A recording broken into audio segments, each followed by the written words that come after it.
É isso aí, Caião. Braulio, vamos. Diante desses textos todos maravilhosos, né? E ontem você falou a questão da chave hermenêutica com o rapaz no telefone. Tem no exclusivo sobre isso, né? Quero fazer uma pergunta para você. Ô Caio, como Jesus, a chave hermenêutica pode ser reducionismo? O que foi dito ontem, que você falou um pouco. Se Paulo disse que em Jesus habitam todos os tesouros da sabedoria e do conhecimento. Você vê que papo é esse, Caio? Que esse papo é totalmente contraditório. Eu não teria coragem de dizer que é herético, porque eu acho essa uma designação perversa de autoritarismo teológico, mas é de um reducionismo brutal. Reducionismo é justamente isso. Deus estava em Cristo, mas eles disseram, Jesus é uma porta estreita demais, pequena demais, porque nem todos os temas Jesus tratou. Por isso precisamos dos apóstolos. Eu preciso dos apóstolos. E a igreja precisou dos apóstolos e continua a precisar. Porque eles aplicaram de modo imediato o que de melhor compreenderam sobre o princípio universal do Evangelho de Jesus. Mas nós mesmos fomos deixando os apóstolos em várias coisas para trás, daquilo que dizia respeito a usos, costumes, hábitos, sociologias ultrapassadas, economias vencidas, perspectivas e regimes governamentais deixados de todo para trás.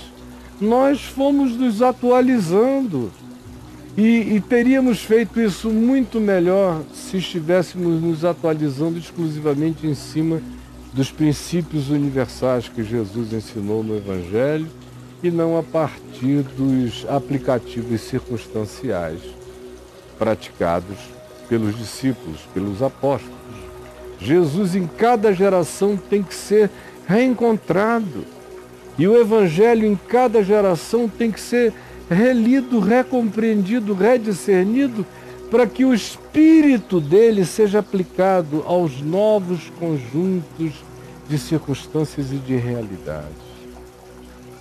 Então, olha a contradição. Deus estava em Cristo, mas Jesus não pode ser a chave hermenêutica porque é reduzido demais.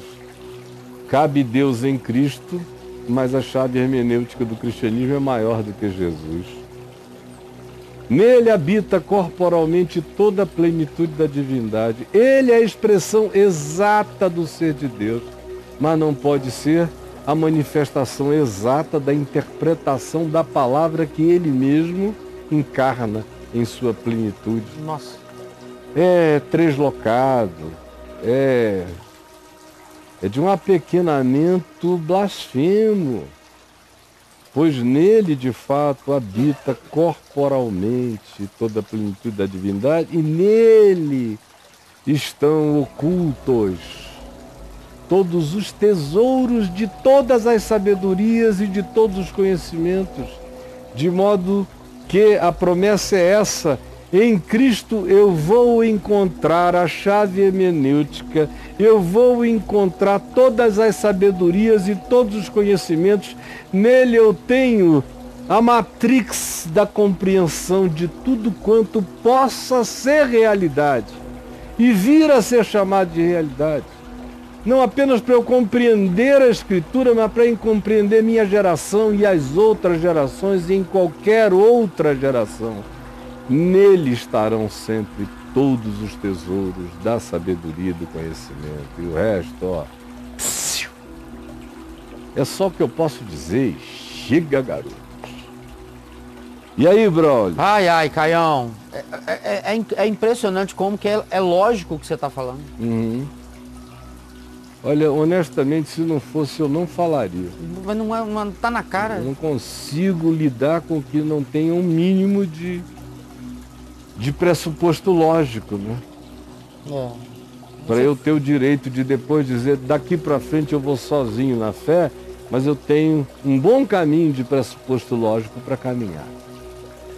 É porque você falou ontem, você entender isso aqui dissolve a instituição. Uhum. Né? Caio, falar em instituição, como é que se chegou à escolha dos livros que compõem a Bíblia? O chamado cânon sagrado. Esse kit aí. Esse kit. Esse kit. Rapaz, tem tantos kits. Por quê, né? Não tem um kit só. Os judeus tiveram uma quantidade enorme de disputas para ver que livros eles deixavam ficar. Tem alguns que sempre estiveram. A Torá ali, os 5 primeiros livros, o Pentateuco, sempre esteve presente, mas houve outras produções que Israel, os rabinos de Israel, especialmente na era das grandes disputas canônicas do judaísmo, foi em torno de 200 antes de Cristo, 300 antes de Cristo, começaram a disputa de organizar, para a organização dos livros antigos, dos livros dos judeus. Não tinha Novo Testamento, nem Jesus, nem nada disso. Certo. Foi bem antes.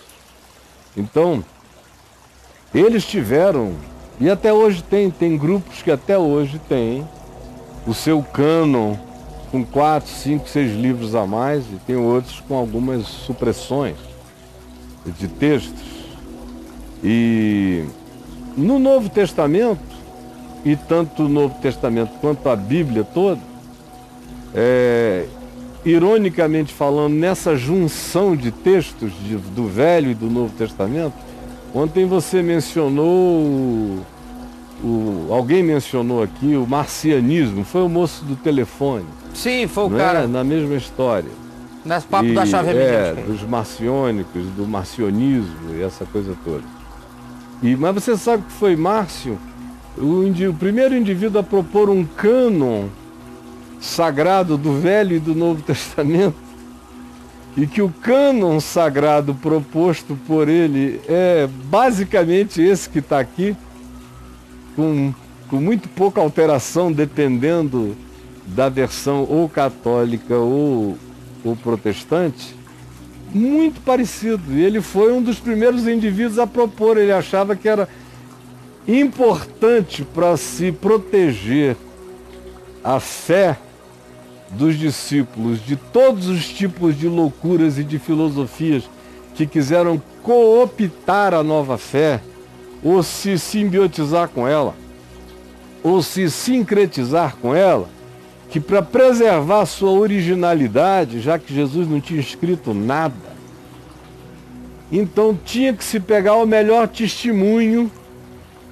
de pessoas bem próximas e de textos muito coerentes e correlatos entre si.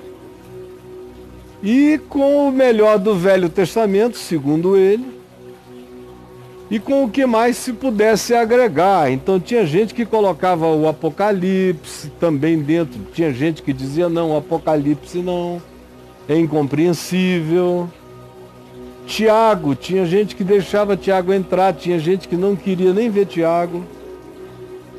Segunda Epístola de Pedro, a Epístola de Judas, tinha gente que não botava dentro, por causa da história dos anjos e das mulheres.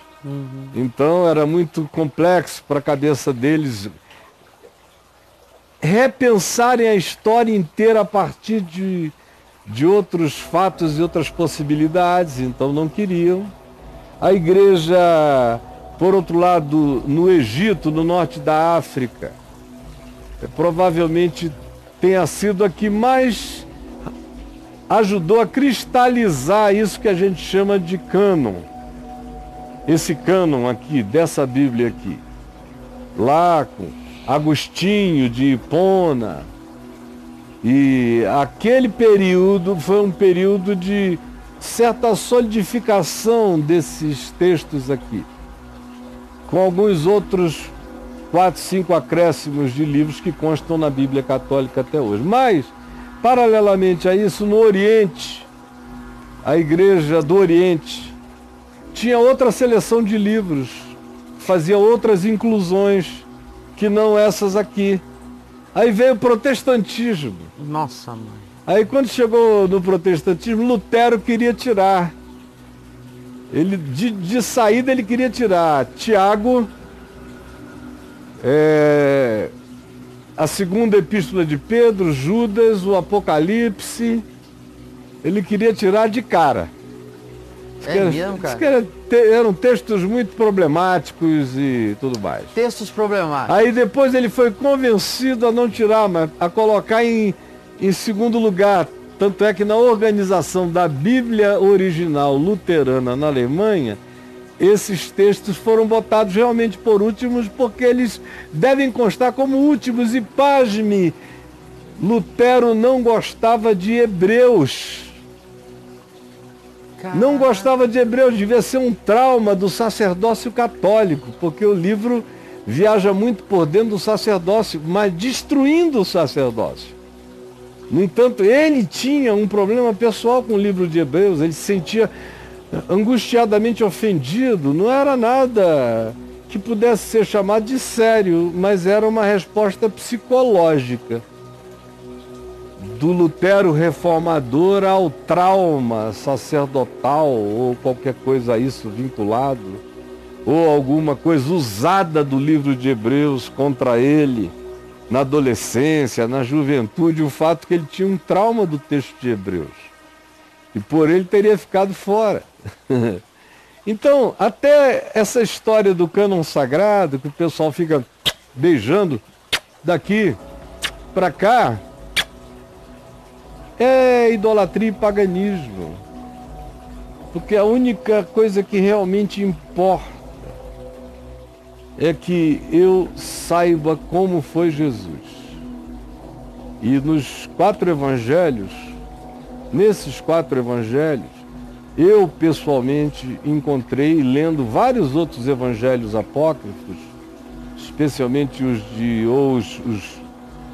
pseudo textos sacros, ou seja como se os queira designar, não encontrei em todos os demais que eu li nada que fosse tão coerente com o espírito e com o bom senso da mensagem de Jesus do que o que você tem nesses 4 evangelhos.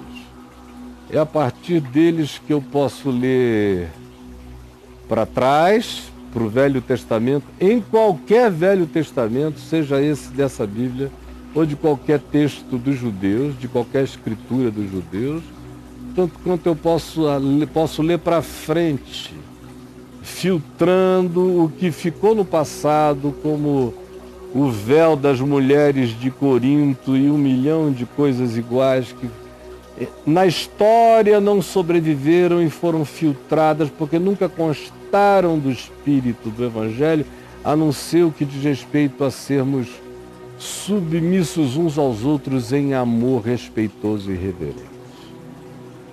Como também por esses 4 evangelhos eu entendo tudo, ou eu me aproximo da compreensão melhor possível no Apocalipse, e a partir deles eu leio inclusive os textos de Nag Hammadi, o Evangelho de Maria Madalena, o Evangelho de Tomé, a Assunção de Moisés, o que vocês quiserem, que tem abundância, e volto sempre aos 4 evangelhos, encontrando neles uma coerência que me dá estrutura, me dá DNA, me dá composição óssea, me dá os nervos, me dá as carnes, me dá a fisionomia, me dá a cara de Deus em Cristo Jesus.